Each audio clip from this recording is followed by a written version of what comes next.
Welcome, brave souls, to the chilling depths of horror and detail, the realm where the shadows whisper ancient secrets and nightmares come to life. I am your guide through the darkness, and on this channel, we delve into the spine-chilling world of Wendigo horror stories that will send shivers down your spine. First story.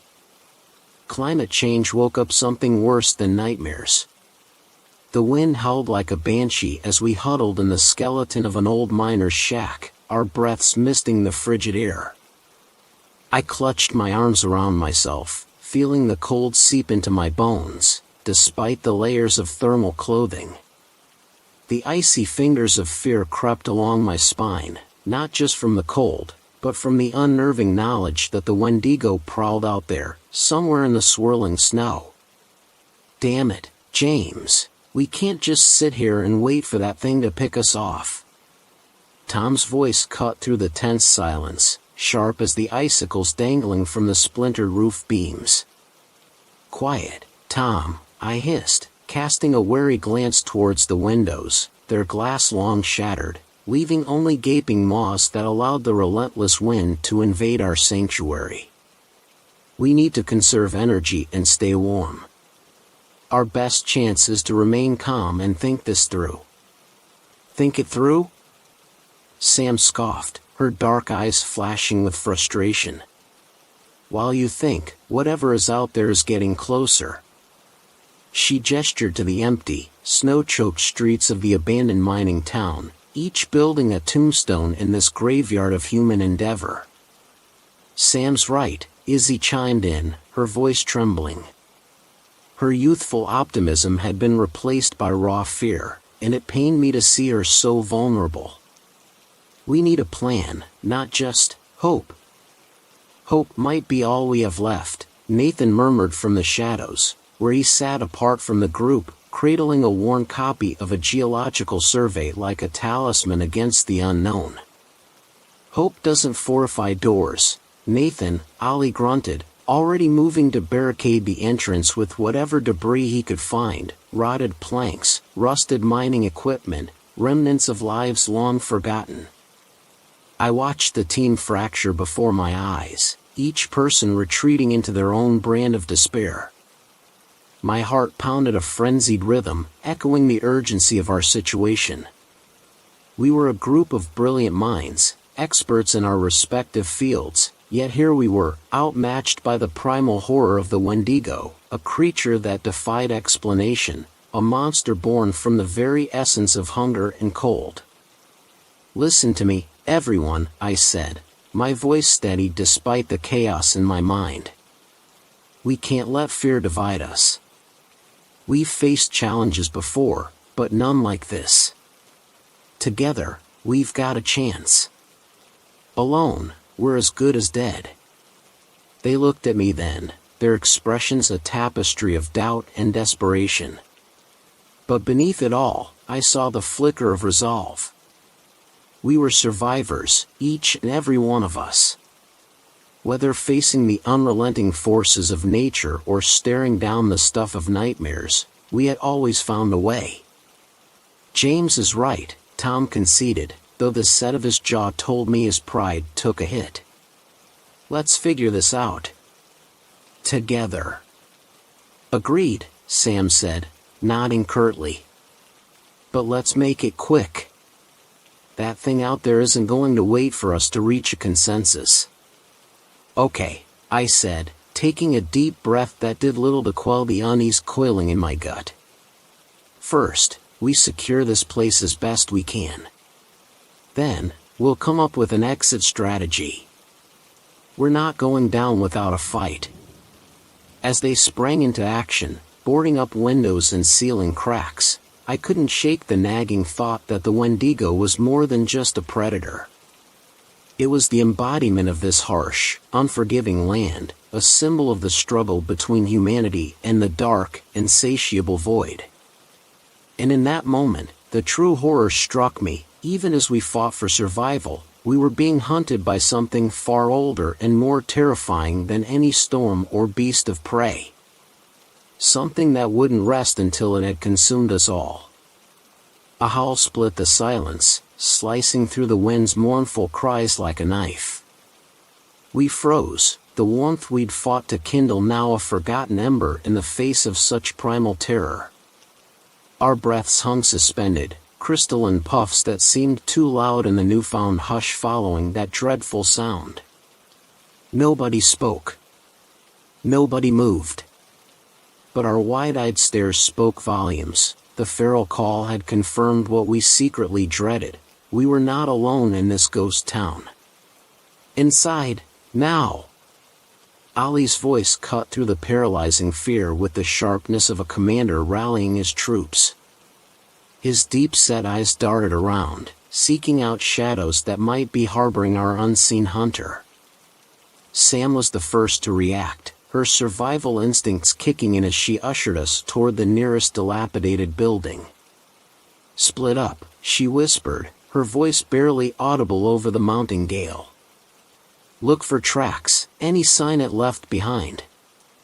I found myself nodding, the researcher part of my brain clicking into gear despite the dread pooling in my stomach. I glanced at Dr. Montgomery, who met my gaze with a grim determination. There was no question about it. We had to find a safe place to hide before the Wendigo did more than just announce its presence. "Tom, Izzy, you're with me." Dr. Montgomery's command was calm but carried an undercurrent of urgency. The young biologist nodded, her usual vibrancy dimmed by the gravity of our situation. Tom, still wearing traces of his earlier bravado, stepped up with a determined clench to his jaw. "Ali, Nathan, you're with me," Sam ordered. She caught my eye for a fraction of a second, a silent promise that we'd watch each other's backs, and then she was leading her group away, their footsteps crunching against the snow. Left in the biting cold, I felt the weight of responsibility settle on my shoulders. As the leader of my small faction, I steered us toward the shadowy interior of what once must have been the town's general store. "Quick and quiet," I instructed, my voice trembling despite my efforts. Inside, the darkness was oppressive, the only light coming from the gaps in the boarded-up windows. "Check the back," I told Tom, who nodded and disappeared behind a row of empty shelves, his flashlight a small beacon in the gloom. "Anything?" I called softly after a moment, my own flashlight sweeping across the dusty floor, looking for evidence of intrusion or escape. "Nothing here," Tom replied, re-emerging with a shake of his head. "It's clear." "Then we secure this spot," I decided, feeling the walls for sturdiness. They would have to do. But even as I checked for weaknesses in our temporary refuge, the echo of that haunting cry lingered in my ears, a stark reminder that the Wendigo was out there, somewhere, and we were in its domain now. A crimson streak in the snow snagged my gaze, a stark contrast to the surrounding whiteness. My breath hitched, frost clinging to my scarf as I crouched beside the gruesome trail. "Over here," I hissed, signaling the others with a mix of urgency and dread. Tom and Izzy joined me at the crimson-stained snow, their faces pale in the dim light. The trail led away from the general store, disappearing into the howling wilderness beyond. I could feel the tension mounting in the air, a silent acknowledgement of the danger we faced. "Is that blood?" Izzy's voice quivered, her eyes wide with a mixture of horror and fascination. "It looks fresh," Tom observed, his breath forming misty clouds in the frigid air. "We have to follow it." A chill crept down my spine as I realized what this meant. The Wendigo was not just a distant threat, it was here, among us, its hunger manifest in this macabre path it had left behind. "We stick together," I ordered, my own voice betraying a flicker of uncertainty. "Stay close and stay quiet." With grim determination, we set off into the unforgiving landscape, where shadows danced like sinister specters in the twisting light of the fading day. Each step left a mark in the pristine snow, a reminder of our presence in this desolate place. The trail of blood led us deeper into the heart of the abandoned town, past crumbling buildings and broken remnants of lives interrupted by some ancient horror. As we followed the ominous path, a sense of unease settled over us like a suffocating blanket. The wind whispered through skeletal branches, carrying with it a bone-chilling cold that seemed to seep into our very souls. I could see the fear reflected in my companion's eyes, a silent understanding passing between us that we were treading on ground tainted by something far more sinister than we had ever encountered. The trail eventually led us to an old mine shaft, its yawning maw gaping like the hungry jaws of some forgotten beast. The air around it seemed to grow colder, the very atmosphere thick with dread. I exchanged a wary glance with Tom and Izzy, their expressions mirroring my own apprehension. Whatever lurked within that mine was a mystery we were compelled to unravel, even as every instinct screamed at us to turn back and flee. "We can't go in there," Izzy's voice quavered, her hands trembling at her sides. "We have to," Tom insisted, his tone firm despite the fear lurking in his eyes. "If we want to have any chance of surviving this, we need to confront whatever's causing this chaos head-on." I nodded, my jaw set in grim determination.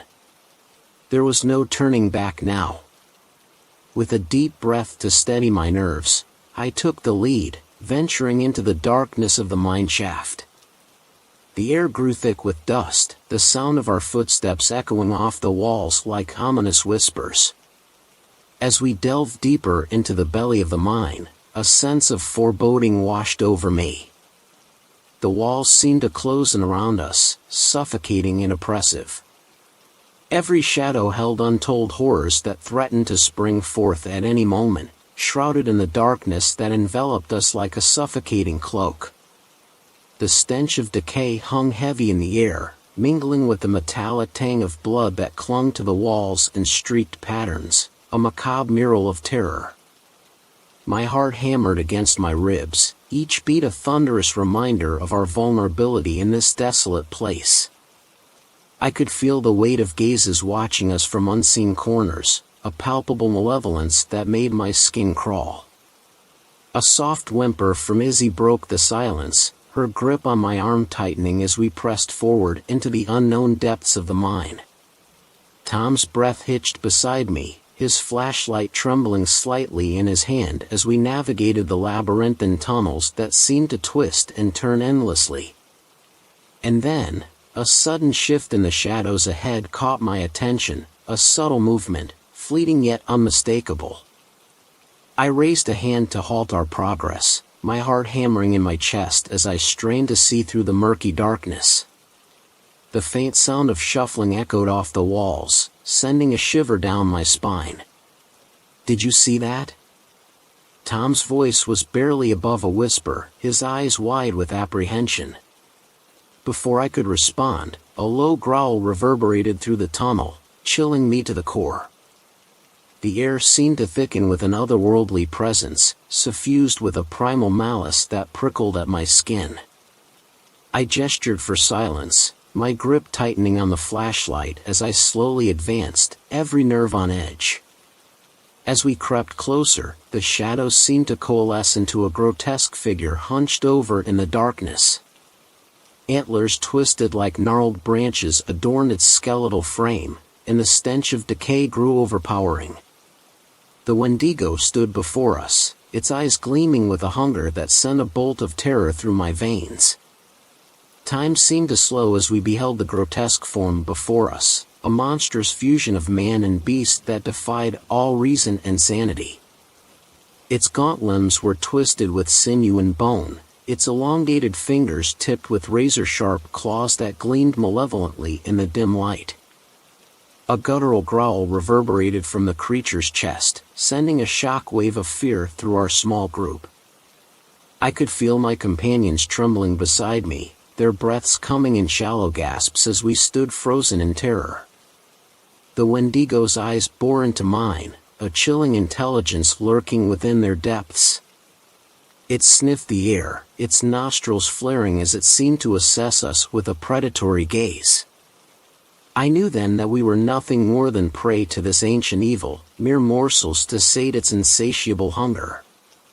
With a sudden surge of movement, the Wendigo lunged forward, its movements swift and unnatural as it closed the distance between us in a blur of motion.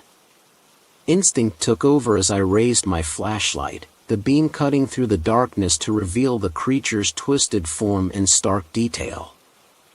Its pallid skin was stretched taut over its skeletal frame, veins pulsing beneath the surface like writhing serpents. Without hesitation, Tom sprang into action, brandishing a makeshift weapon he had fashioned from a broken piece of wood. The sound of his defiant shout echoed off the walls of the tunnel as he thrust the crude spear toward the Wendigo, aiming for its heart with unwavering determination. The Wendigo's antlered head jerked to the side with an eerie grace, narrowly avoiding Tom's strike. In retaliation, it lashed out with a clawed hand, swiping at him with blinding speed. Tom stumbled backward, a gash appearing on his forearm where the creature's claws had grazed his flesh. A surge of adrenaline coursed through me, yet I stood frozen in shock as our group amid panicked screams. I watched in horror as the creature turned and finished what it had started, devouring Tom alive, his cries reverberating in a sickening chorus of death. I finally broke and ran headlong into the darkness, the sounds of the others fading behind me. Yet I can hear the occasional scream, some further, some closer. The beast is finishing us off. I don't know if my story will make it out of here, but I don't think I will. Second story. I hunted the Wendigo that ate my sister. Last summer my younger sister went missing on a camping trip with friends. She had just turned 20 and we had started to drift away from each other. I'd gotten busy focusing on my own life. I left the country for a new job. When I came back at Christmas, I found out she had gone missing. It explained why she hadn't been answering my messages. I didn't understand why no one contacted me about her disappearance. The police claimed to not have my new number and didn't have access to her phone. I was certain her friends didn't want me knowing because they had time getting their stories straight. I asked for a leave from work to track down those 4 friends. They all claimed that she had gotten up in the middle of the night to go to the washroom and no one noticed she hadn't come back until the morning. I didn't buy it. They all said a slightly different location from where they camped that night. None of them gave collaborating details about the campsite. One said they used logs for seats. Another said the entire area was clear. They were lying where they had set up camp and it caused the search team to be looking in the wrong place. I passed along the information, but since it was still winter, the rangers couldn't search the forest. They promised when the weather got better, they would try looking in other popular camping areas in case the 4 just got confused. Her friends smartened up and refused to speak with me. Threats of lawyers started. I couldn't do anything else but go back to work and wait till spring. I got the call at work that she had been found. Well, parts of her had been found. A man who had been panning for gold found some finger bones in the river. Soon, with more people going into the forest for the season, more pieces started to be discovered. In total, half her skull, some ribs, and the finger bones were discovered. There had been some larger bones that hadn't yet been fully tested to find out if they were hers. It may sound gruesome, but I demanded photos of each piece found. I felt as if the police weren't doing their job. They closed the case saying she had just gotten lost.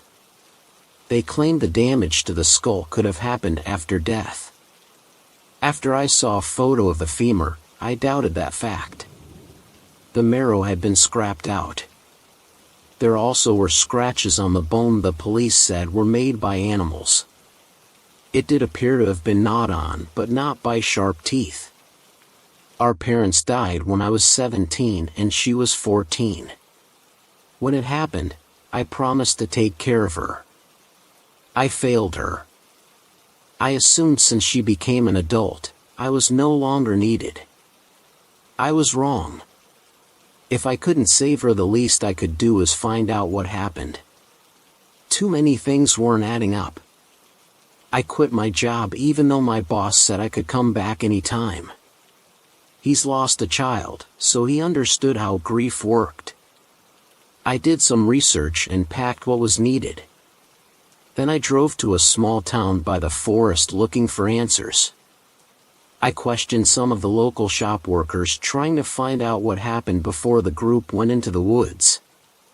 Apparently, my sister had become friends with those 4 locals she camped with. It was the first time they met in person but talked a lot online. I asked if there was a reason why they suddenly decided to go camping. Anyone I spoke with suddenly started to avert their eyes as if they knew more but didn't admit to it. There was an odd air about this town. Everyone appeared as if they were trying to cover up a darkness with fake smiles. After my short investigation, I headed over to the ranger's station. I've spoken with them on the phone before, but I figured I would press my luck trying to get more information if they couldn't just hang up. Only 2 people were inside the small ranger station. An older man who was double my size. But I bet he was still fit enough to do his job. A younger woman who looked like she may be his daughter walked around the desk to greet me. She was extra friendly and reminded me a little of my sister. "I'm Dustin Hill. I've spoken to Ranger Dan before," I said, and her face dropped a little. Her smile was strained once she knew who I was. The other ranger didn't get up from his chair. His face was half hidden by a large local newspaper. He flipped the pages trying to ignore me. "I have no news for you," he said, not even looking up. I wondered if he could feel my glare at the back of his head.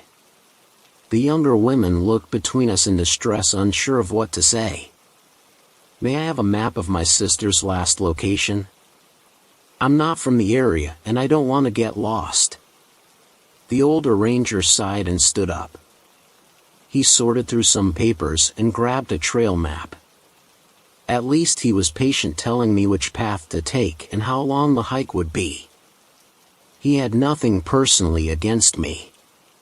He just wished I accepted my sister was gone and there was nothing I could do about it. I refused to believe that fact. It's been a full season. "I'm not sure what you think you might find," the female ranger said innocently.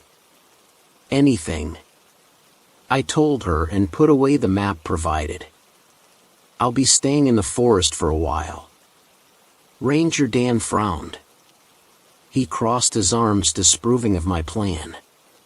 Instead of trying to stop me, he gave me a single piece of advice. "Bring a gun." I stopped at the doorway to let what he said sink in. Sure, there were bears in the area, but no one had been killed by one in over 5 years. I nodded silently, accepting the help. He must have some sort of unknown reason for acting so short with me. If I only knew what that was, I may be closer to finding out what happened to my sister. I would discover this town's secret sooner than I thought. It was too late in the day to start at the campsite. I rented a motel room, planning to set out in the morning. After it got dark, I put on my jacket to go outside for a quick smoke. I've been quitting on and off since my parents died. A figure pacing out by my window was also the reason why I decided to head outside. I startled the female ranger from earlier in the day. She had been trying to work up the courage to knock. She almost left when she saw me. It took her a moment to collect herself. It would be pointless going to that campsite, she told me. "It is because my sister was never there?" I asked her. Her lips tightened, showing that was the truth. She chewed on the inside of her cheek, not wanting to continue speaking. Yes. I hated lying. Where they really went is complicated. I don't think taking a hike is overly complicated. Tell me. I pressed after I lit a cigarette. My voice had grown cold after my sister died. I only cared about finding out the cause and nothing more. I think my harsher demeanor unnerved a lot of people. They went to Rosethorn Cabin. It's a local legend around here. She started. My sister had always liked ghost stories and urban legends. She didn't know what she wanted to do as a career yet. The last I heard, she held down a few part-time jobs while trying to figure out the rest of her life. Had she come here because she wanted to write about legends? She had always been good at writing. 10 years ago, the 2 children of the mayor went to their cabin late in the season. A massive snowstorm hit. From what I heard, there was a misunderstanding where they were staying. It was a month before anyone figured out they were stranded in the cabin. When a small rescue team arrived, they found the son in good health, but the daughter was nowhere to be found. She let the implications sink in. It was a tragedy that didn't need to happen. But what does the death of a girl 10 years ago have to do with my sister? So? No offense, but I don't care what happened to them. I harshly said. After what happened, the mayor tried to pay people to keep quiet. The son went back into the woods to live in the cabin. Some people say it was to get away from people accusing him of a crime, but others claim something else. That he, became a Wendigo. She almost looked embarrassed saying the word. I've heard about them in passing. I wasn't into myths as much as my sister. All I knew about them was that you could become one if you ate human flesh. And for some odd reason, they had antlers and a lot of images people made of them. Why do they think that beyond the suggestion he ate his sister to stay alive? Did he start acting weird? Did he look weird? I questioned. He disappeared from the cabin after the first winter. People claim to see a pale, thin, wild man living in the woods. A few campers have gone missing only to have their bones to be found, but with the marrow gone. As if something had eaten it. She paused to rub her arms as if she had gotten a chill. She also started looking around, expecting someone to be listening to our conversation. I didn't believe in the whole Wendigo idea, but I would consider the Rosethorn son to have gone insane. She pulled out some papers from her back pocket and held them out for me to take. I'm sorry about your sister. Her death should not have happened. The mayor has since become a powerful politician. He's done everything in his power to ensure it's not well known that his son might be living in the woods killing and eating people. Even if you find evidence that proves your sister was murdered by our local Wendigo, you may never be able to get the truth out there. Still, I made you a map of how to get to the cabin. I hope you find what you're looking for. I thanked her for the help, truly glad someone in this town was willing to tell me the truth. She soon left, not wanting to be caught. People of this town thought there was a monster in the woods. They had been tight-lipped for my safety. I finished smoking and then went back inside the small motel room ready to try and get some rest. I would need it for the hike the next day. I checked out in the morning. I wasn't the best at reading maps, but this one was simple enough to understand. The trails up to the cabin weren't marked. They almost had been grown over due to lack of use. I needed to take a few breaks because my pack was too heavy. My job had always been in an office. I wasn't used to hiking. My body hated every moment, but I forced myself to carry on. I found the cabin a few hours before sunset. My stomach hurt from stress and hunger. I did listen to the ranger's advice. A small handgun that had once belonged to my father was holstered on my hip. We'd only gone shooting together once. After my sister disappeared, I went to the range to practice. Each time I imagined the target to be a bear or a shadow figure attacking her. It helped me improve quickly, but it didn't bring her back. No matter what I did, she would always be gone. The cabin was barely standing. The wood had rotted the elements without being maintained for so long. For some reason, the forest was quiet. The closer I got to the cabin, the less I heard the birds in the trees. Dark clouds covered the sun, giving the entire area an unsettling look. Soon droplets of rain started to come down. I didn't plan on staying inside the cabin. I went inside to avoid the rain, wondering if the weather would get so bad that it would force me to sleep inside for the night. The floorboards creaked with every step. Soon the rain and wind outside got so heavy it felt like the small cabin started to shake. It was a tiny space. There was only a living area with a small bathroom. No furniture remained. Only a rusted, useless stove. At least the fireplace still worked.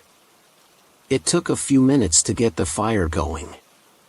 Then I took out my flashlight, trying to see better in the gray light.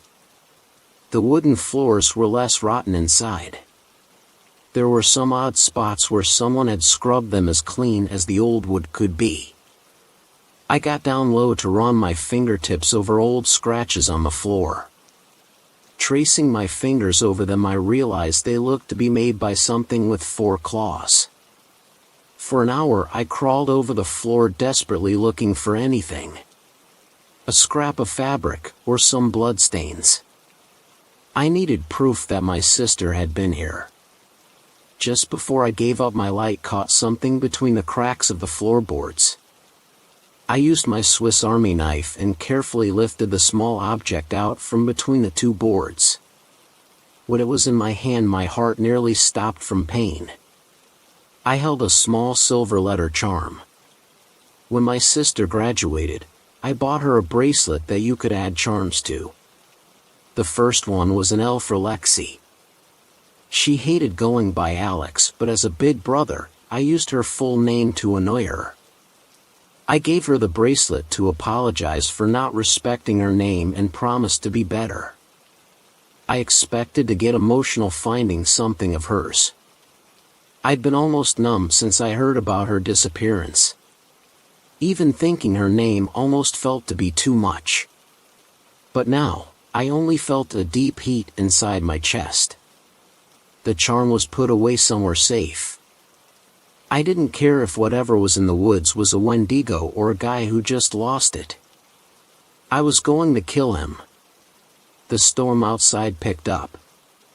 At some points the thunder and wind made the entire building tremble.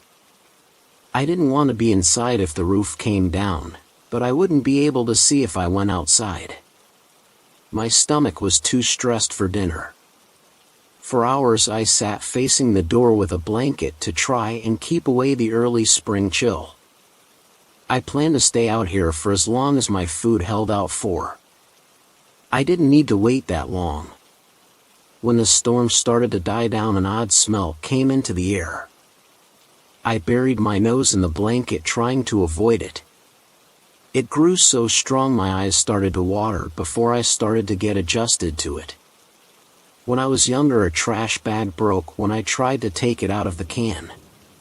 Inside were some freezer-burned steaks we had thrown out along with other food waste. This smell was similar but much more pungent than days-old rotten food sitting in the summer heat. Since the rain died down, I could hear the footsteps from outside getting closer to the door as the smell grew. My fingers tensed, ready to draw my weapon. So very slowly the door started to open, creaking as it did so. A tall, thin figure took a single step inside the cabin. My eyes had long since adjusted to the dark. Because of this, my body froze in fear seeing what had just entered the cabin. He wore scraps of dirty stained clothing. The lips were torn away revealing pale gums. This person had no muscle mass and looked to be a walking skeleton with a thin layer of skin clinging to their bones. Long dirty fingernails gave the bony hands a dangerous appearance. For a moment the eyes appeared to glow white, causing my heart to skip a few beats. When it met my eyes, it smiled and inhaled a rancid breath. I snapped out of my trace. Within a second, I threw off the blanket and started firing. Even in the dark, I should have hit him at such a close distance. I lost count of how many times I pulled the trigger. Dark blood that appeared black poured from 3 bullet wounds on its chest, and yet those long legs covered the distance between us, showing not an ounce of pain. It fell on me. I kicked, threw punches, and did everything I could to get that vile creature away. To my horror, it started laughing. My arms were pinned down by strength it should not possess. I've never felt so scared and helpless before. "You smell like her," a low voice rasped.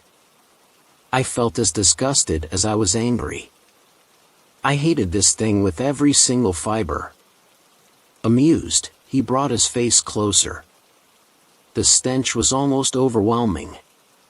Thick blood dripped onto my clothing, soaking through. Strangely, it felt ice cold. This terrifying creature couldn't be natural. "Are you jealous?" He spoke through rotten teeth. "You loved her, and yet I was the one to eat her. To have her be a part of me forever. Don't you wish it was you?" I shut my eyes, trying to force back the sheer rage. A chill ran down my back as my mind thought of something I tried to hide from. That I had nothing left of my sister. Everything she left behind didn't feel like hers. Not even the charm I found. She was gone from this world, and I couldn't seem to find anything to hold on to. A sound came from myself I first assumed was a wild animal outside. I forced everything into my arms to throw off this creature. It tried to recover and claw at my face. In my fury, I lashed out and bit down so hard on one of its fingers that my teeth ripped it off. I spat out the foul thing, the blood almost like acid in my mouth. He reeled back in pain long enough for me to grab the blanket.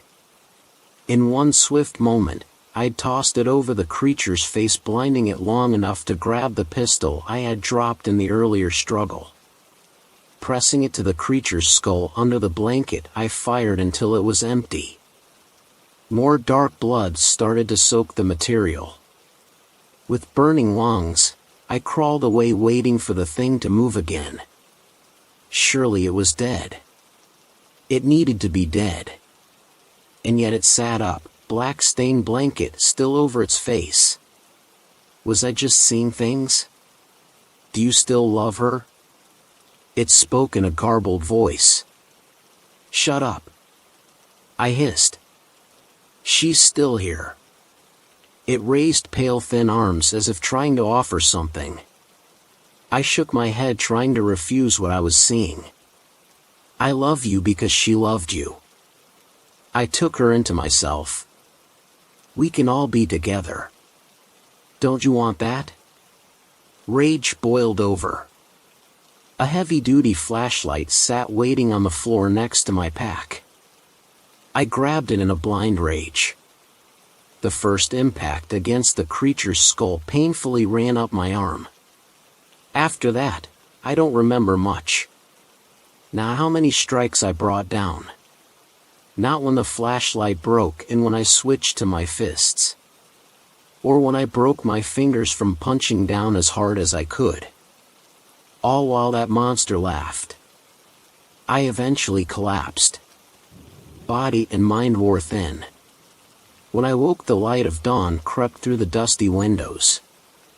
For a moment I thought what happened had been a dream.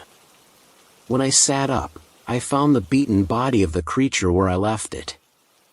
I considered burning down the entire cabin with the body inside. My hands were so ruined from the beating that I couldn't light a fire.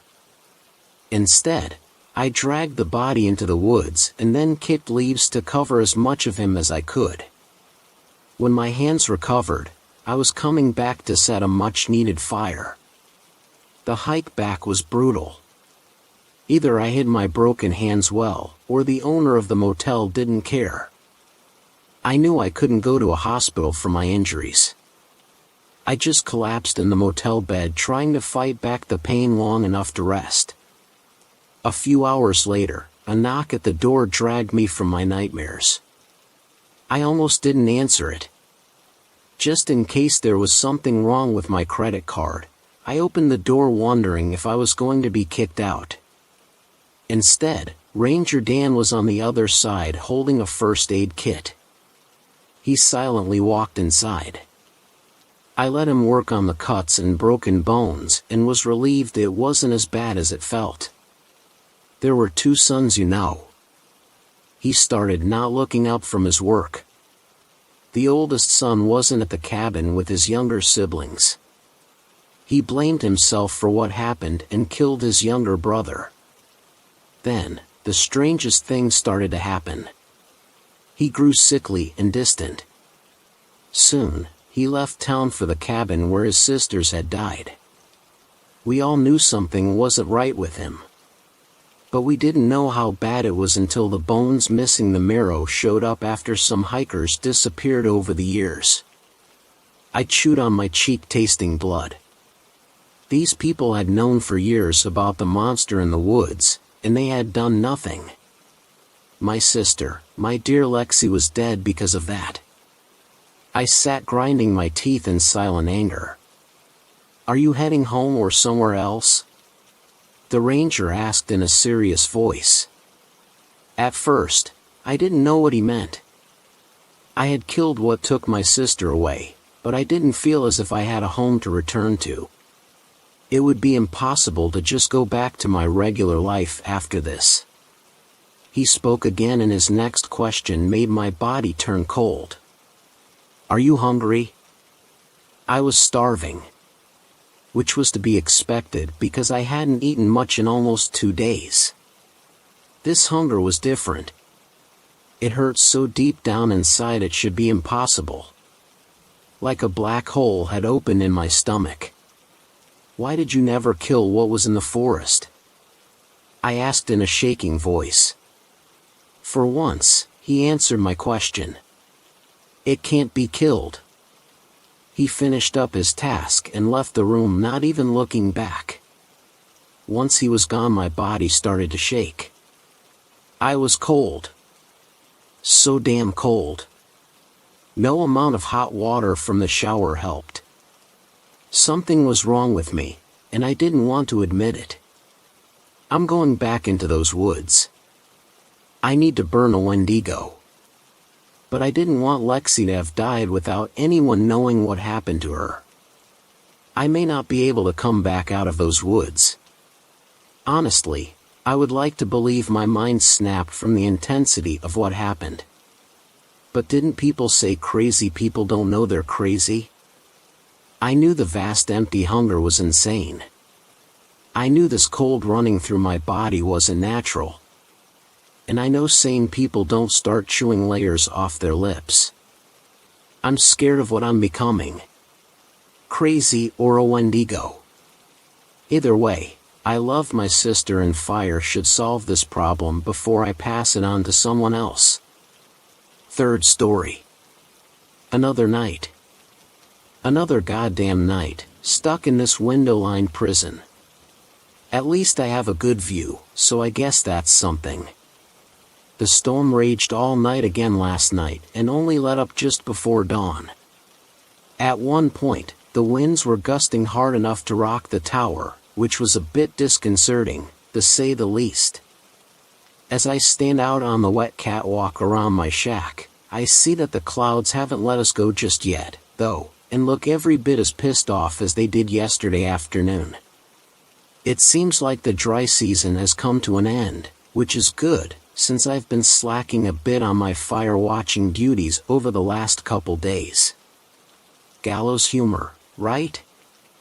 It's either that, or sitting in the corner in a fetal position, crying, and I've been told by my ex-fiancée that I'm not an attractive crier. I haven't heard a peep from Billy since his last terrifying broadcast to me yesterday. I've tried to reach him several times since then, but no dice. I've also tried reaching Nathan and the ranger station, but all I get is static, even from my base radio set. When I first started here, I remember Billy telling me during my brief orientation that the radio should be able to reach out 50 miles or more, so I'm not sure what's going on with it. Update: I just took a quick look at the base station and found that the cable leading up to the antenna on the roof of the shack is now just a dangly thing swaying in the breeze. The storm must have decided it needed the antenna more than I did, because it's gone. I can see where the screws were torn out of the wooden mast. And before you say anything about whatever this thing is that's been stalking around deciding to sabotage my radio, I should probably tell you that the wooden antenna mast looks like it's been around for a long time. The wood was probably dry rotted to begin with, and now that it's soaked, it crumbled away in little wet brown bits as soon as I probed at it with my fingers.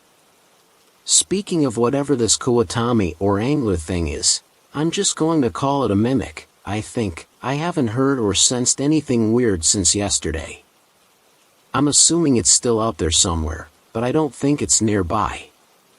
If it's still anywhere around here, it's probably somewhere over near Tower 12, or at least that's what makes the most sense to me, anyway. Which brings me to my shiny new lunatic idea. My Jeep. It can't be more than a mile down the northern track, still sitting there in front of that fallen pine. I could probably get to it in less than an hour, even with the wet and muddy ground. It had almost a full tank of gas, and I'm pretty sure I could outrun this mimic thing in it if I can get onto a straight shot of service road. I definitely don't relish the idea, mind you. Every instinct is screaming at me to sit my butt right where I am in this tower. I know that the ranger station will start getting a little antsy when Billy doesn't check in after a few days, but I'm also thinking they may extend it out a day or two in light of the foul weather. Maybe 5 days at the outside, and then I'll have a ranger truck parked outside my tower. The question is what they'll find when they get here. See, I've been thinking about it. Billy definitely knew more about this thing than I do. Certainly, enough to not open the door for it when he heard it outside pretending to be a Girl Scout selling cookies. That makes me think that maybe the fence and the trapdoor might not be enough to stop it if it really wants in. As pants-shittingly terrifying as the prospect of leaving the tower and making for the Jeep is, sitting here cornered in my window-lined shack, just waiting for it to show up in the middle of the night, is even worse. At least I have chance out there. I still have the Magnum. It's been holstered on my belt since yesterday. They don't issue pea shooters for bear protection out here. This thing is the most powerful handgun in mass production. It'll put down anything in North America, as long as you can hit it right. Any normal animal, anyway. Who knows what this thing is capable of?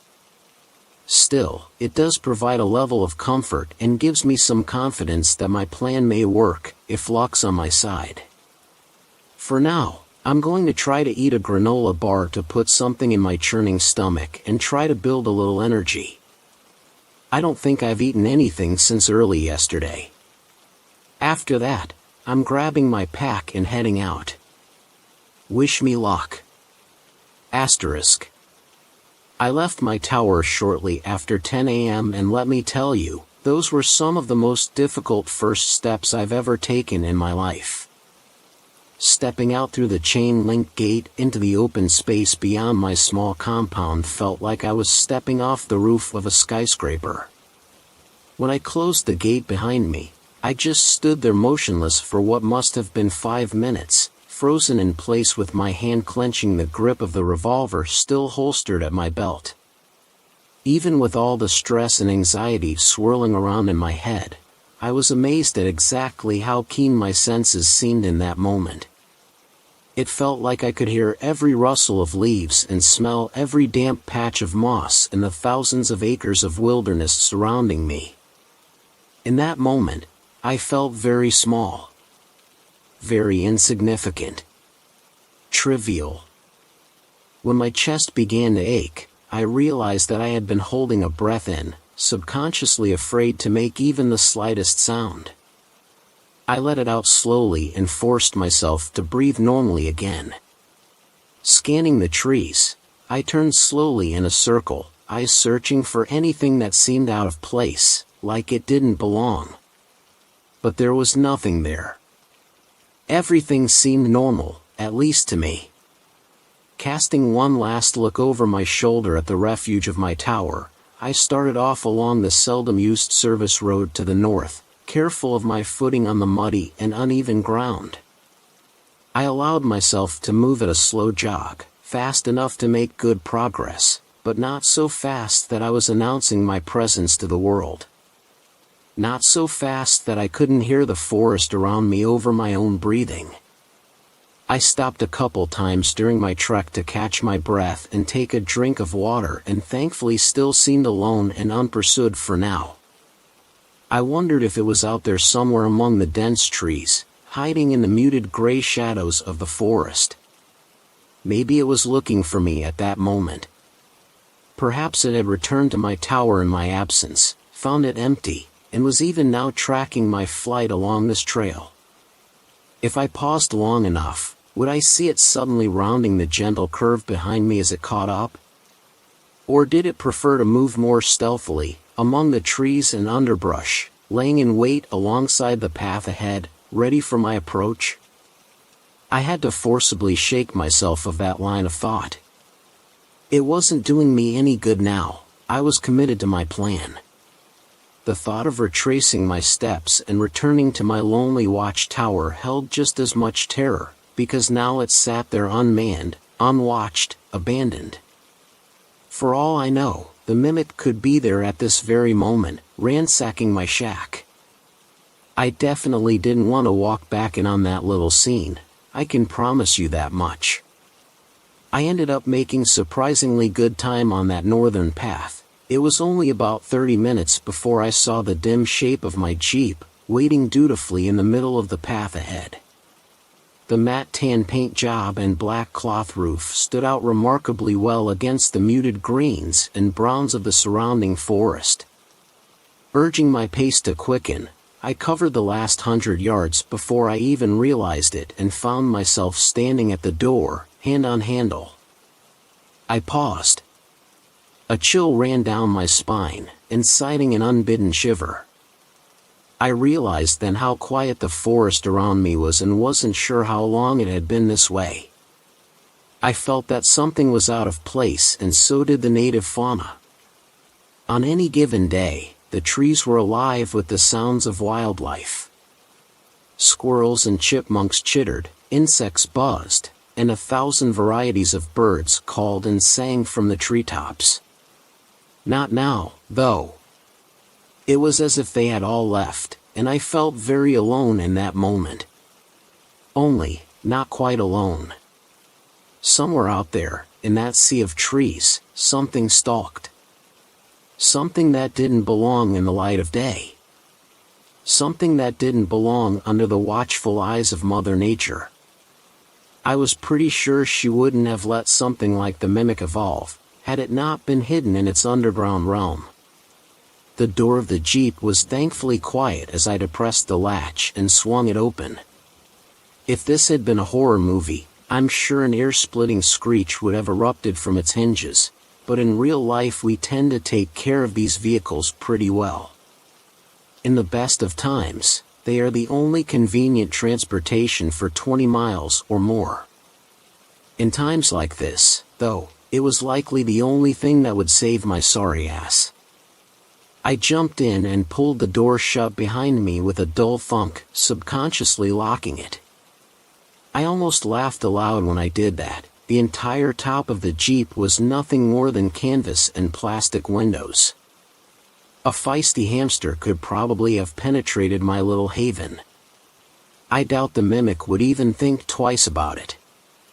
The Jeep fired up immediately when I turned the key in the ignition, and I threw it in reverse for the most ungraceful 14-point turn you've ever seen on the narrow and muddy service road. Once I got turned around, I didn't waste any time directing it back the way I'd come. The service road was really little more than an uneven and ill-maintained dirt trail and was only ever used infrequently by the rangers and lookouts. As I'd previously mentioned, it was a rough ride, even for the heavy suspension of my trusty steed, so I had to keep it at a reasonable speed. The very last thing I needed was to snap an axle or bounce myself right off the road and into the trees.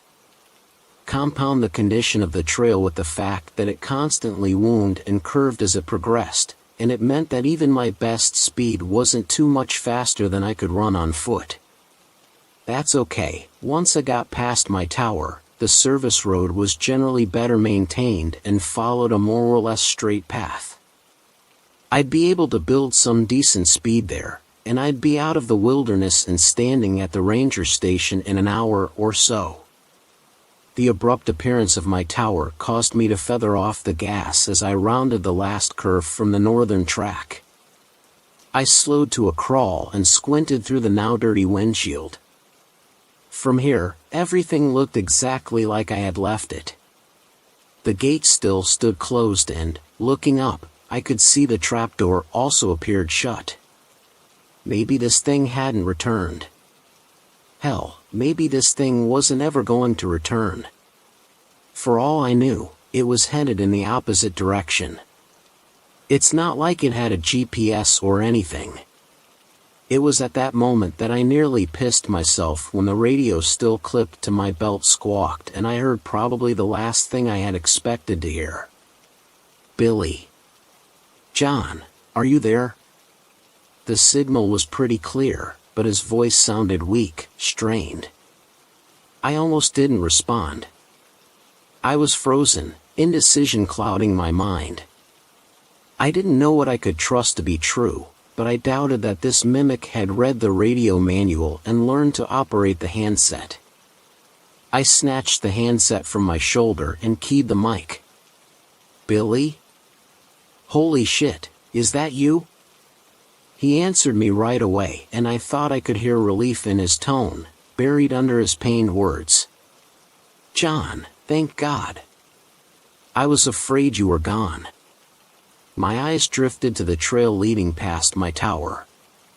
Toward the ranger station. Toward safety. Another 5 minutes and I would have been, Billy. I've got my Jeep and I was just about to haul ass for the ranger station, I replied. What's your status? There was a moment of silence and I wondered briefly if he'd even heard me. But then he answered. I'm not doing too hot, John. I'm in my tower, but that thing hurt me. I've lost a bit of blood and have been drifting in and out. I've patched myself up as best I could, but I can't stop the bleeding from my leg. I frowned and closed my eyes a moment, asking a question that I was pretty sure I knew the answer to. Are you able to get to your Jeep? I thought I heard a coughing bark of laughter before he answered. I don't think so. I'm pretty banged up. What happened, Billy? The son of a bitch got into my tower. I managed to get off a shot at it, but not before it got the jump on me, he explained. It took off before it did me in, so I think I hit it. I don't know where it is now, though. My tower is wide open, though, and it hasn't come back, so maybe it's dead. I doubted that. Things never work out that simple. Are you stable, Billy? Can you be moved? Another silence, and then, I know what you're thinking, John. Turn your Jeep east and haul ass to the ranger station. That's an order. I dropped my forehead to the steering wheel, closing my eyes and cursing. It would have been easier if Billy hadn't radioed me. I know it's selfish. I know I'm an asshole for even thinking it, but I could have been blissfully out of range if he had only waited another 10 minutes. I could still put the throttle down and get out of here. I could still race for the ranger station and have them mobilize a chopper to come back for Billy. But they were at least an hour away. Factor in the spin-up and travel time for the helicopter, and you're talking more like an hour and a half before anyone gets to him. He didn't sound good. Something told me it was unlikely he would last that amount of time. I could still turn left. I'd likely live, but could I live with myself, knowing that I left Billy to die alone in his tower? What if our situations had been reversed? Sure, I might be saying the same words he was saying now, but in my heart, I'd be pleading for that voice on the radio to help me. I couldn't imagine being in his position, lying there, hurt and bleeding out. Knowing that his safe haven was wide open, and that thing was out there somewhere. Look, I know what you're going to say. I know what you're probably already saying. Don't be a dumbass. This is exactly why everyone dies in a horror movie. I get it. Believe me, I get it. But this isn't a movie, and my friend was lying there dying in a shack. If I could get to him and get him into the Jeep, we could both be out of here, leaving all this twisted nightmare bullshit behind us. Billy, I'm headed your way. Get ready, because we're going to wrestle you down the stairs and into my Jeep as quickly as we can, I said, cranking the wheels to the right and taking the western trail with more speed than I should have. John, I gave you an order. Get out of here now. Despite the situation, I managed a sardonic grin as my rig bucked and bounced over the uneven trail. Billy, I'd like to take this opportunity to officially tender my resignation from the fire watch. Now shut your mouth and conserve your strength. I'll be there in 15 minutes. Asterisk. 15 minutes turned out to be a pretty good guess, and before long I skidded to a halt outside Tower 12, next to Billy's ride. I opened the door and stepped out into the quiet air, my handgun coming out of its holster and held before me like some sort of shield. I took a quick moment to let my eyes roam over the surrounding woodlands for any sign of movement before quickly jogging around my Jeep and towards the compound's entrance. I passed through the open doorway, taking note of the heavy chain-link gate that was laying twisted 15 feet inside of the fence. Another dozen paces and I was at the base of the stairs, craning my neck to make sure nothing was awaiting me above. I keyed the mic at my shoulder and said in a low voice, Billy, I'm outside of your tower right now, heading up. For Christ's sake, don't shoot me. I turned the volume on the speaker down just in time for his response. Damn it, John, I told you to leave. But despite his words, the gratitude and relief were clear in his tone. I started up the stairs, revolver still held at the ready as my other hand ran lightly along the railing. My eyes were drawn to the red-black spots staining the gray paint of the steel steps. I found even more of the viscous fluid on the railing as I continued my ascent. Blood, but not Billy's. Good. I hope that fucker is laying in the woods, breathing its last breath. He definitely hit it, but I had no way of telling how seriously it was hurt. In a human, bright red blood indicated an arterial bleed, which was typically a fairly significant injury. With this thing, who knew what black-red meant? I climbed the rest of the staircase as it wound around the tower and stopped just below the open trapdoor. Billy? I called out cautiously. A pause, then came his reply, shaky and with a wheezing sound that I didn't like at all. How do I know it's you? Say something that this fucker couldn't have heard you say before. I've always admired and respected you, I answered without hesitation. Asshole, he said under his breath. Come on up. I took another couple steps, cautiously poking my head through the trapdoor. Billy was sitting upright, more or less, resting his back against the doorframe of his shack and aiming his own handgun generally in my direction. As soon as he saw my face, he dropped his hand to his side, the stainless steel barrel clanging against the metal walkway. As I stepped fully through the trapdoor, I noted two things immediately. Firstly, there was a significant amount of that black-red ooze splattered around. Secondly, I realized how badly injured Billy was. His face had gone gray with a sickly paleness, and his breaths came in ragged hitches. Blood-soaked bandages wrapped both forearms, and the side of his face was covered with a crimson rag, taped haphazardly down. His entire khaki park shirt was painted in a hellish tie-dye of shades of red. But it was his leg that worried me most.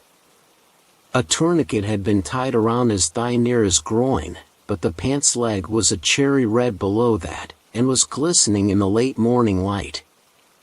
Jesus, Billy, I exclaimed, holstering my gun and rushing to his side. He waved me off as I knelt beside him. I know. It looks bad. Save it for later. Let's get out of here before that thing decides to come back for another round. I nodded and stood again, taking a quick glance past him and into his shack. A twin to my own tower normally, Billy's looked like a war zone now. His table and desk had both been overturned and smashed, along with his base-set radio. On the floor nearby was a satellite phone, its antenna and display obviously smashed during the attack. Lifting his arm over my head, I helped him to his feet. He grimaced in pain, but threw his remaining strength in with mine, and we began the precarious descent through his trapdoor. Did you at least get to make your phone call? I asked him as we took the steps carefully and agonizingly slow. He shook his head. It got here just as I was getting ready to. It was using your voice, telling me that you were from the Park Service and that you were here to help. He looked at me with a shaken astonishment.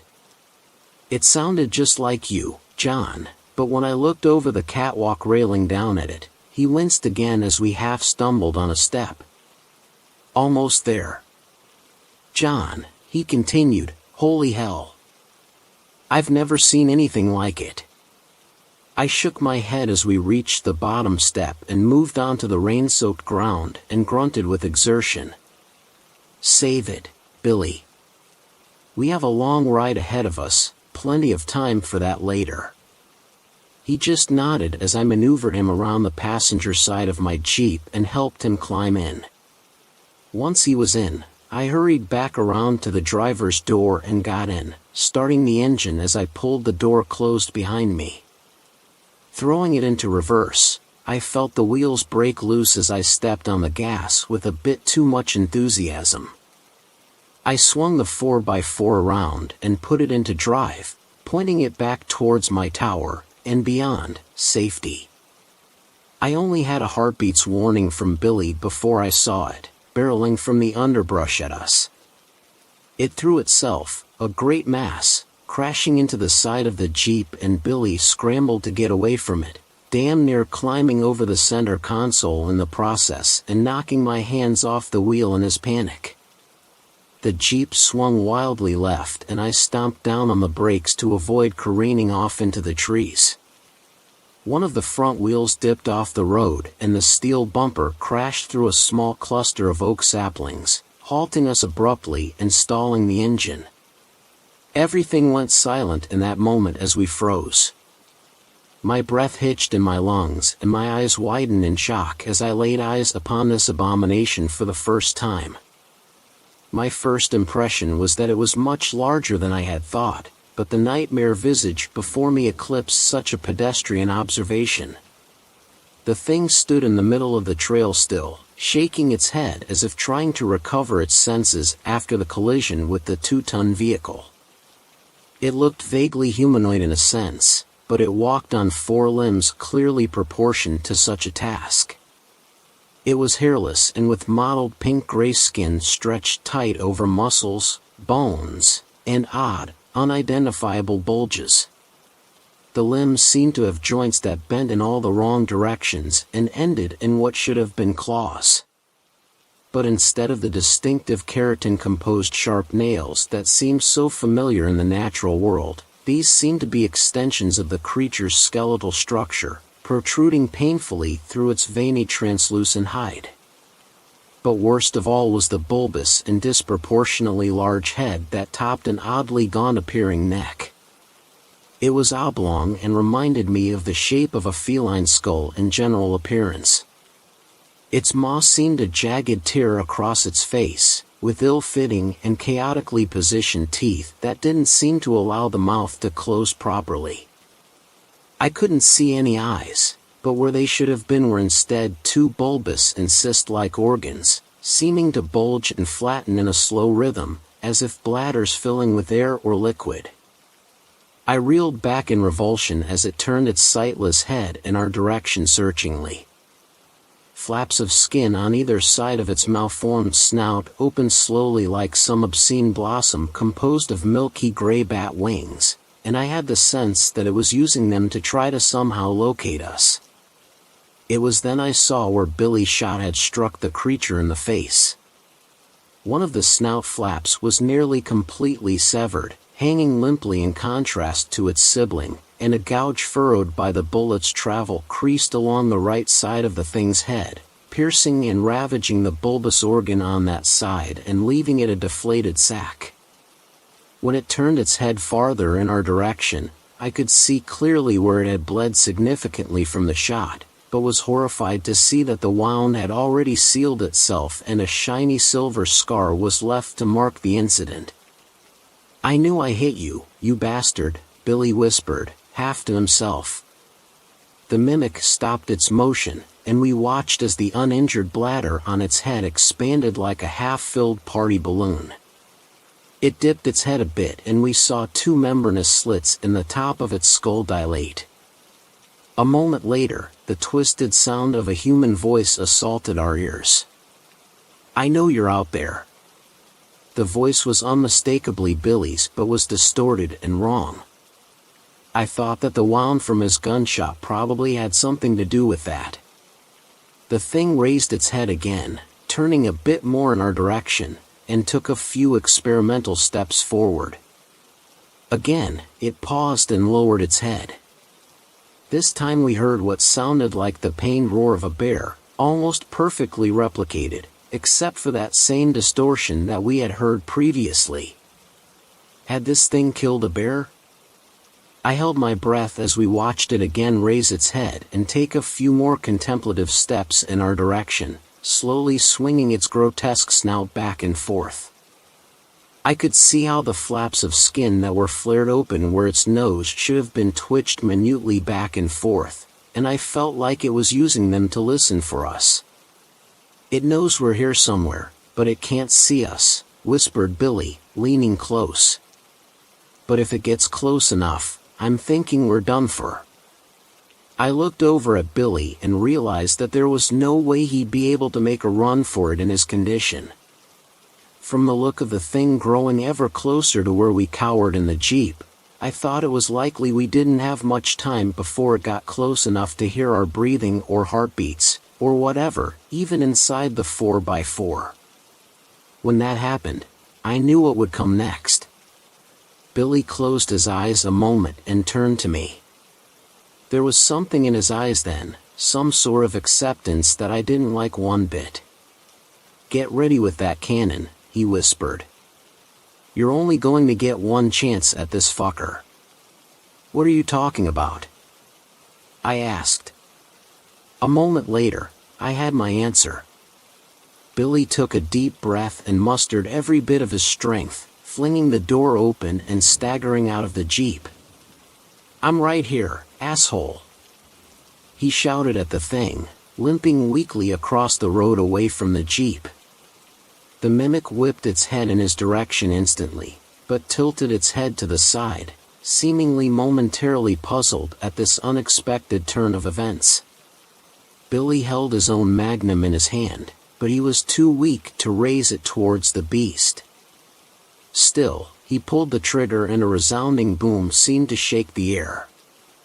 The mimic flinched at the deafening sound of the gunshot, the flaps of membrane at its snout snapping shut protectively, but its stunned hesitation didn't last very long.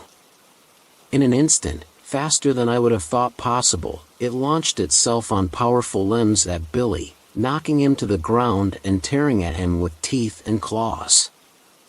I heard my friend start screaming then, a horrible, soul-rending sound that I'll never forget as long as I live. But now was my chance, and I took it. I swung the door and stepped out of the Jeep, my gun coming free of its holster in the same movement. The creature was preoccupied with what was left of Billy, but as soon as I brought the gun up and thumbed back the hammer, its head whipped around at me. It crouched like a compressed spring as it prepared to launch, but I was quicker. The report of the gunshot was incredible, and the recoil of the powerful round rocked my wrist back painfully.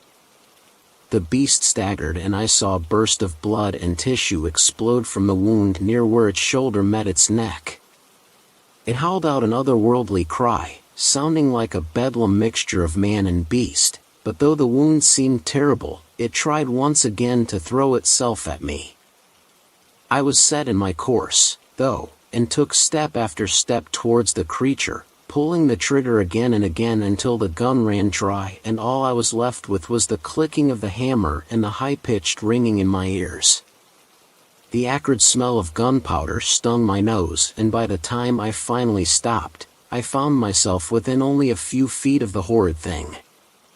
6 blackened holes stippled the neck and torso of the creature where the bullets had entered, and I knew that the destruction of their exits on the opposite side would be far worse. The mimic lay sprawled across the ruined body of Billy Johnson, its weight crushing whatever had been left of my friend. Black-red blood spread out from beneath the thing's bulk like an oil spill across a smooth floor. I noted with some muted surprise that the creature still twitched and slowly flexed its powerful muscles, and a wheezing sound was quietly emanating from the slits on the top of its skull. I holstered my empty handgun and scanned around the sodden ground for what I knew was there. A moment later I spotted it, Billy's own magnum, laying half buried in the muck where it had been torn from his grip under the weight of the monster. I snatched it up and shook it clear of most of the mud and grass. Opening the cylinder, I saw that only one unfired round remained. That was enough, though. I approached the horror before me without apprehension or pause, my eyes focused on this thing that had caused such pain and terror. I thumbed the hammer back and placed the muzzle against the mimic's head, which still convulsed with some small remaining life. I didn't know if it would be able to heal from the wounds I had already inflicted. Logic told me it was unlikely, but the silvery scar I had seen from Billy's previous encounter caused me to question everything I thought was possible. I felt the tremors from the creature vibrate through the gun as the barrel rested against its skull, right between where its eyes should have been. I tensed my finger on the cool steel of the trigger and the crack of the gunshot echoed through the forest. It was done. But even as I walked back numbly to the Jeep and restarted the engine, I wondered if that was true. I thought back to the journal I had read, written more than 130 years before, and how it had alluded to tales of this creature going back long before then. As I drove the Jeep along the rough and winding service road, I wondered at the possibility that what we encountered was the only one of its kind. That this same beast had somehow terrorized cultures separated from each other by great time and distance, spawning the legends that the author of the journal and his companions had pursued. It didn't seem likely. And now the door was open. Fourth story. Don't pull into someone's driveway. I'm not quite sure how to start this. I am a 22-year-old man who has been bedridden for the past year and a half. My spleen and kidney are gone. As a result, I'm bedridden for a large portion of the day and live with my parents. It's been a pretty depressing life ever since my 21st birthday back in May. I live in southwestern rural Massachusetts and haven't been able to fully participate in my life recently. It sucks, but I guess I'm just lucky to be alive. At this point, you're all probably confused as to what I'm writing.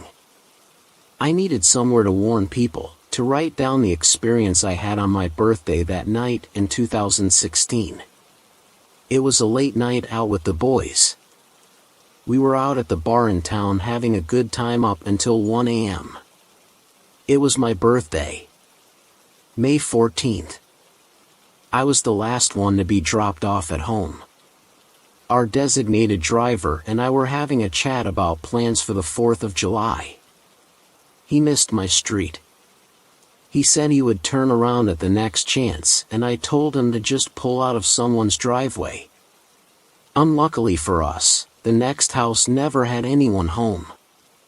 And now I know why. The house was a dark, dreary color. It was the kind of house that shouted old but still looked like it was in a decent condition. There was always a truck in the driveway, but it hasn't been touched for years, and the lights are never on. I told our driver, John, to pull into this driveway. I knew the house owner was almost never home, and so he complied. As John drove up the driveway, I couldn't help but let my eyes wander in boredom.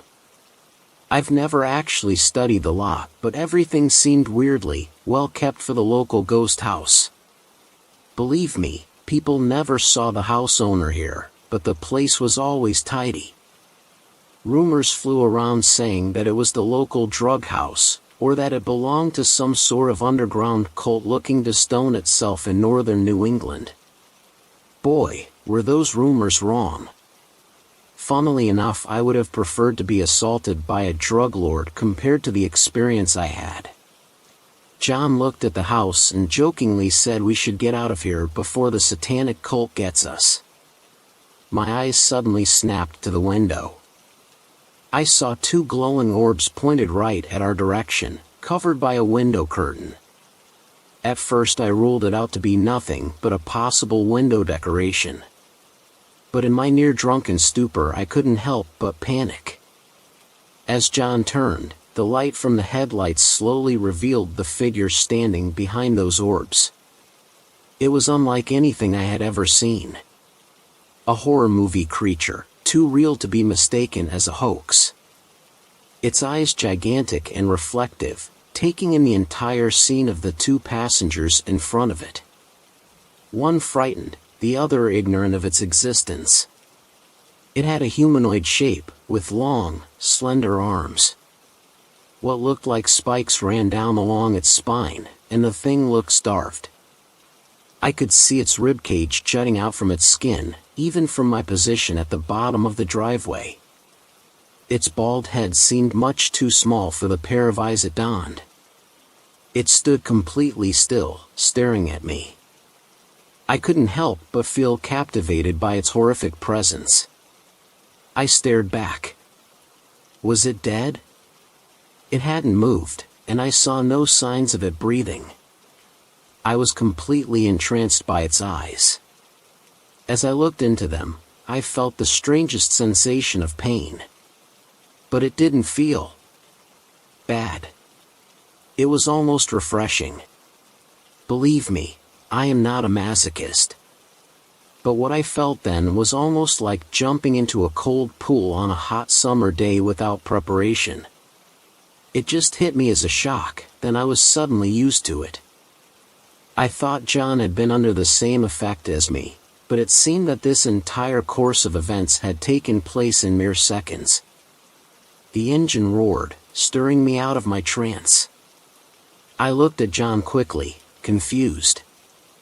Then I looked back at the creature, wanting to feel that odd sensation again. What I saw instead horrified me. It lifted its slender arm to the window. Even then the arm was much longer than I initially thought. It seemed to stretch almost the entire length of its body. Then, I saw its hand. Long, pointed fingers jetted out from its palm. Vicious fingers. No. These were more like claws. They all pressed against the window, and the face slowly turned to track the movement of our car. As we drove home I couldn't help but shiver. John asked me several times what happened, but I just stared forwards. His voice echoed in my ears. It's not that I couldn't respond. I'm not going to give you any bullshit like I had been cursed and never speak about this creature. No. I didn't want to. I didn't want anyone else to know about this sensation I had felt. I wanted to keep it for myself. Nobody else could feel this. This pain. It was mine. I'll say it once again. I am not a masochist. I normally avoid any harmful situations out of fear of hurting myself. The irritation it causes is just ridiculous to me, no matter how dire the wound. But if you could be there, if you could feel the sensation this beast produced. It was addicting. I wanted to feel it again. We were home faster than I realized. John said goodbye and told me to be careful, but I got out of the car without saying a word. I didn't wave either. I just walked up our driveway. The headlight shone on me as I walked, and our motion-sensitive light flicked on a quarter of the walk up. I heard John turn around and take off. I opened my garage door and walked into my house. I walked into my kitchen, tense from the encounter I just had. I sat at the table and put my hands in my head, thinking about the event that just occurred. I was contemplating what to do when I heard a quiet patter to my side. The flap to our doggy door opened up. I was expecting to see Carly, curious as to who came up the driveway so late at night. What I saw instead frightens me to this day. I saw its long arm jet through the door, then its slender torso working its way through. I was reasonably horrified at how the creature fit itself through the small place. As it stuck its head through, I saw its eyes. I instinctively shut my own now that I knew it was alive, now that I could see its full form, now that it followed me home and I saw its obsession with me. I didn't want to experience that trance again. Next thing I knew, I was on my back, my bones aching and my skin flaming. I opened my eyes slowly to see the creature draped over my body. I felt a pain in the right part of my chest and looked down. I was horrified. My chest had been torn up, rib cage and tissue all exposed and flayed. Panic set in quite easily. I was alive. How did I not black out? Was this thing eating my spleen? My kidney? Are my lungs next? I was horrified. You have not felt terror until you have been forced to witness a creature eating your own organs over your body. I couldn't move. I couldn't pass out. I couldn't die. I wanted to die. The pain was unbearable. The psychological strain I must have felt at the time would have driven a person to insanity. But I was still conscious. I hadn't bled out. Why? Why? Why? I felt my flesh burning. I felt my mouth foaming. My head was spinning. I couldn't even handle the idea of watching myself being torn open and eaten like bag of chips. Suddenly the lights flicked on. The creature disappeared almost instantly. I heard a shriek. I saw the legs of both my parents and my dog yelping uncontrollably as I passed out. I remember the sudden feeling of relief as my mind faded into the black. I woke up in the hospital half a week later, somehow still alive. Apparently, I lost my spleen and one of my kidneys. My flesh around the area of injury was also mostly artificial, according to the surgeon who greeted me. I looked around for my family. My parents weren't in the room. Instead, a man in a suit sat in a chair at the foot of my bed. He was small and had his hair gelled back. I would say he was 5 feet 6 inches and seemed to be about 160 pounds. Not much muscle on him. He introduced himself as Mr. Brent. He said it was a code name and I wouldn't need to know much about him. I guess he was a CIA member or something. He paid for my entire operation. I wasn't quite sure what was up with the act of kindness, but it must have been expensive. All he asked for was some answers to his questions, then he might answer some of mine. So I told him this story. Then he filled in the gaps for me. I guess my parents had gotten a call from John telling them to come get me. John thought that the alcohol had hit me too hard since I seemed completely phased out on the way back. When my parents found me, they didn't see the creature. Only me lying there with my torso torn open. They thought that I was dead until they checked my pulse. Even the doctors in the ER said I should have been. Apparently John was found dead the next morning, and had apparently died on the walk from his driveway to his house. All his organs were missing. Then Mr. Brent told me what this creature was. He called it a Wendigo. Those things from Algonquian folklore. They eat human organs and hate light, which is why I guess it chose an abandoned house to live in. Once you see one, it never stops chasing you. Most horrific of all, though, was its saliva. Apparently it keeps humans alive and conscious through whatever wound is inflicted upon them, so that they can feel the full terror and pain that the Wendigo punishes them with, until their heart is consumed. I asked him about the eyes. Apparently, whoever he worked for didn't know about this. I guess I'm one of the few people to live through a Wendigo attack, so not much is known about them. Everybody else is found in a state like John was. I asked him if it was alright to talk to other people about this. He said it was fine, and I could even post it online, since nobody would believe me anyways. That was the last I had seen of Mr. Brent for the week. A week later I was rushed out of the hospital by what appeared to be a SWAT team. I was put into the back of a white van. Surprisingly enough, my parents, my dog Carly, and Mr. Brent were all sitting in the back. There were 2 bright lights blazing down on us from the ceiling of the van. I asked what was going on, my chest hurting from the pressure of my lungs expanding. Apparently we were being moved to a secure location.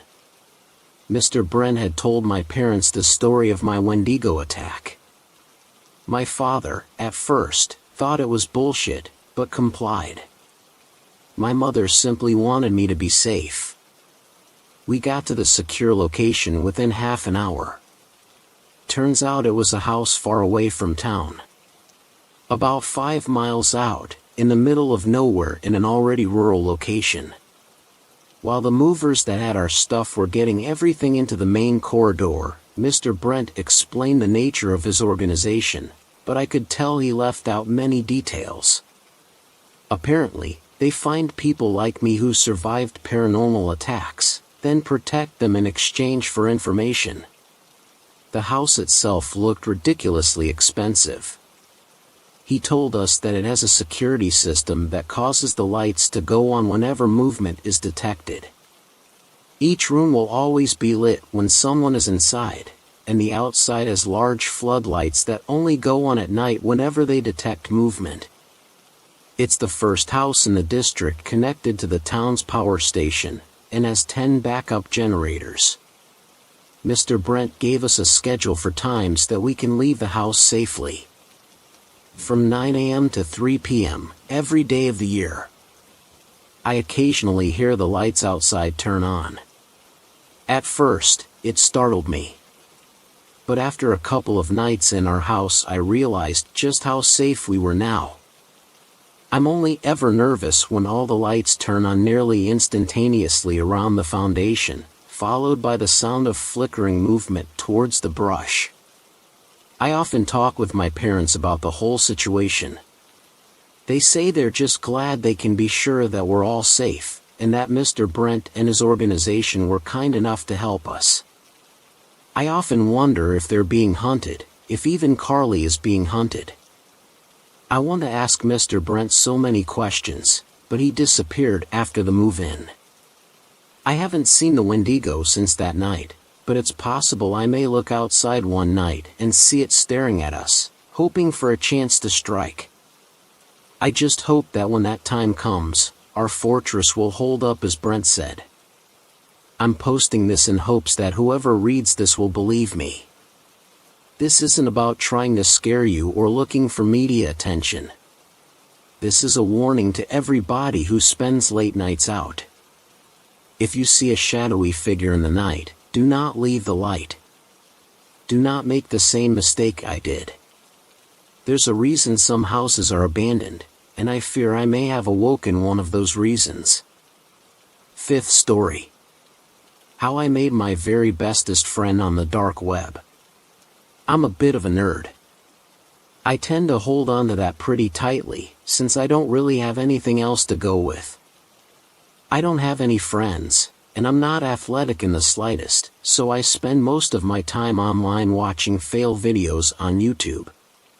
I guess it's fun, but really it's just a way to fill the time. I've been learning more about the dark web lately. It seems like every show for boomers is currently using it as some great faceless evil. If it scares my parents even though they know nothing about it, then of course I'm going to be a little curious.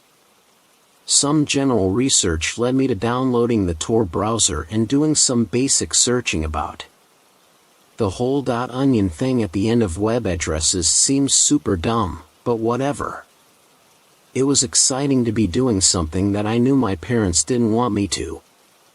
It's a thrill, and I don't have too many of those in my life.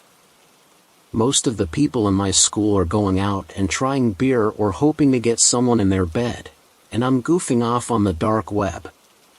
I swear, this isn't the origin of a serial killer. I'm just shy in social situations. Occasionally the ads are pretty weird and messed up on Tor. So much porn. Guns. White supremacists. Survivalists. I haven't seen any human trafficking stuff, which, believe me, huge relief. The truth is, I'm pretty straight edge. Playing on the dark web is as dangerous as I get, and I like to stay in the safe areas. I just dip my toes in to feel that taste of excitement. Something has to fill the void of having no friends. So when I saw the ad that blared "Program Your Own Friend" in bright pink and red letters, with a fuzzy stuffed puppy pictured below it, I suppose I was pretty much the perfect target audience. I clicked on it. I went to a site that had lots of fluffy clouds and pictures of tons of different stuffed animals. It was like the place in the mall where you make your own stuffed animal, but way bigger. They had everything. Llamas. Narwhals. Platypuses, or are they platypi? Squid. A three-legged dog with a little set of wheels scaled to its size. There were even little baby doll-looking ones, but let's be real here, that's just creepy. In the middle of the page was a button that said, "Design your friend." I clicked on it, and it took me to a chat screen. Text started to appear on my screen. "Hello, friend. I can't wait to be your best friend and love you forever. I just need a little help to get to know you. Answer my questions, and I'll be able to be the best friend you've ever had. Are you ready to get started? Just type your answer below. I stared at the flashing cursor for a second before I decided that it couldn't hurt to play around with the design program. I didn't have to get anything. I'm ready, I typed. That's so wonderful. Let's get started. If you were to have the very bestest fuzzy friend ever, what animal would they be? I thought for a minute. I wanted to say something fun. A gorilla, I typed. That's so fun. I love apes, too. I am one, after all, because I'm going to be your very bestest friend ever. What color would your gorilla best friend be? Light purple, I typed immediately, getting into the process. Such a wonderful color. Now, I want to be the very bestest friend I can be. What would you want me to be able to do to be your friend? I thought for a moment. Could you talk to me? I typed. Of course. Talking is what friends do, silly. What else? I'd like to be able to snuggle you. I love snuggles. Love, what else? Could you help me make my family pay more attention to me? They always ignore me and pay attention to my older brother, I typed. I'd be happy to do that. What are bestest friends for, after all? What else? Can I take some more time to think about it? Of course. You can always tell me what else you need me to do after I've arrived, and I'll update myself. Also, I want to tell you about a super special offer. The people who help me be your very bestest friend are a new company and really need some customer reviews to show their product is great. You have been randomly selected to be a product tester. If you are willing to leave a detailed review of why I am the very bestest friend ever, then I can come be your friend for free. Is that okay? I was so into the whole thing, my fingers answered almost as if they were on autopilot. Yes. Wonderful. If you give me your address, then I will be there in 2 to 4 business days. I hesitated for a second, leery of giving out my address, but I figured it was public information anyways, and it wasn't like I'd given them my name, so it was probably okay. And, honest, I wanted a new friend. I typed in my address. I can't wait to meet you. This chat will automatically close. A couple seconds later, it did. The wait was agonizing. I rushed home from school each day to see if I had a package, terrified of explaining it if my mom checked the mail first. Don't worry, Mom, I just gave our address out to a random website on the dark web. It's totally no big deal. Yeah, right. Finally, 3 agonizing business days later, when I checked the mail, there was a large box with our address. There was no name, although I hadn't given them one, so that made sense. No return address either. But what else could it be? I ran up the stairs to my room and plopped the box down on the floor. Grabbing scissors off of my desk, I sliced the box open. Inside, there was a light purple gorilla and a single sheet of paper. I grabbed the gorilla out of the box. It was amazing. It was so soft and squishy, and while I could feel thin wires running through it on the inside, there were no hard chunky pieces in it like in all other talking, snuggling stuffed animals. I loved it already.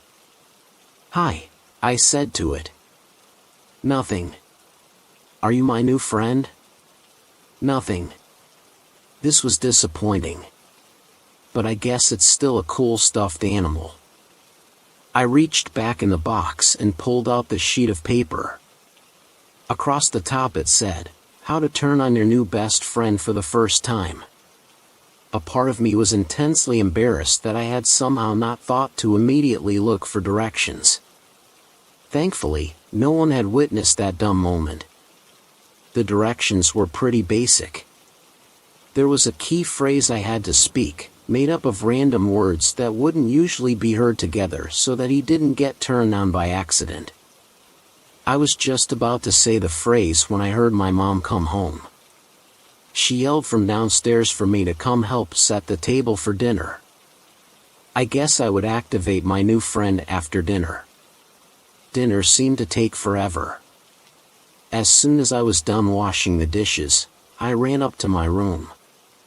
But then my mom yelled at me to do my homework. So I got that done. Then I had to take a shower, brush my teeth, take out the trash. Finally, everything was done and it was time for bed. I told my parents and my brother good night and went to bed. I turned off the lights, grabbed my small flashlight and the stuffed gorilla, and went over to the bed. I whispered the key phrase. Daffodil cream fart propellant. There was a pause, and then the gorilla's mouth swung open. Hello. I'm your very bestest friend, it said in a loud, cartoony voice. I jumped, started by the sudden noise, and then rapidly threw the blankets over our heads. Can you be quieter? I hissed. Of course. Anything to make you happy, the gorilla said in a volume just above a whisper. Thank you. You're welcome, bestest buddy. So, I said, is there anything else we need to do to get you up and running? I'm all set. Want a snuggle? Its voice was so sweet it sounded like tooth decay. Sure? I was not sure. Okay. The gorilla crawled up the blankets to my chest, curled up, and snuggled down into me. The gentle weight and slight warmth felt really comforting. All the days of anticipation had really taken it out of me, and now I felt really at peace. Like I wasn't alone anymore. Before I knew it, I had dozed off to sleep. When I woke up, the gorilla was gone. Ah, gorilla? I asked awkwardly, realizing I had never given it a name. It didn't respond. I looked around my room, but I couldn't see it anywhere. What I did see, though, was a chat screen open on my computer. Good morning, bestest friend. I'm out running some errands, but you can talk to me by sending messages here and I'll respond from wherever I am. Where did you go? I typed. You told me during setup that you wanted my help making friends and having your family pay more attention to you than your older brother, right? Yeah, I typed. Well, I'm working on the friend project. Do you know someone named Devin? He's in my bio class. He's headed over to your house right now. He wants to hang out. You'll probably be hearing my knocking in just a minute or two. Devin never wanted anything to do with me. This was weird. Guess the gorilla was an amazing persuader. Okay. Odd choice, but cool, I typed. Don't worry, I'll help you make even more friends. There was a knock on the door. Be right back, I typed. I ran downstairs and pulled open the door. It was Devin. He was shaking. His face was pale. Devin, you okay? I asked. I'm here to hang out, he forced out, his voice quavering. I brought him inside and shut the door. Dude, what's wrong? I asked. It's got my family, man. What? What's got your family? The purple gorilla. His voice was almost a whisper. He has them tied up in our basement. He said if I didn't come over to hang out, and if you didn't have a great time, he would kill all of them. And then he Devin was overcome with emotion and started sobbing. I reached out to put my hand on his shoulder, but he shrugged it off. He hurt them, man, Devin said. Just to prove he meant business. He hurt them. There was so much blood. It was everywhere. Stay right here, I'll be right back, I said. I ran upstairs and back to my room, fell into my computer chair, and started typing. What are you doing? I typed. Helping you make friends. Everyone will love you as much as I do. Love. You hurt Devin's family. I had to. Devin didn't understand, and he needed to understand. Now he's your friend. This isn't right. It's what you wanted to have so you could be happy. I also talked to your family, and them paying too much attention to your brother will no longer be a problem. In fact, they won't be able to stop paying attention to you now. They're in the living room, go see. I'll be home soon. I shoved away from my desk and ran back downstairs. In the living room, I saw something that will be burned into my memory for the rest of my life. My brother was on the ground, not moving, with purple blotches on his neck and a gray pallor to his face. He wasn't breathing. My parents sat in chairs, ropes tied around their arms and midsections, tape across their mouths. They seemed to be looking at everything very intently. It took me a moment to figure out why. The gorilla was right. They wouldn't be able to stop watching me without eyelids. The front door opened, and the light purple gorilla walked in. Hello, my very bestest friend, it said. I hope you liked your surprises. I would be very sad if you didn't like them, and I don't think you'd like me very much when I'm sad. And with that, the light purple gorilla turned and walked up the stairs. Thanks a lot for watching the video till the end. Subscribe to our channel Horror in Detail. Drop your opinions/suggestions in the comment section, and like the video as it helps with the YouTube algorithm.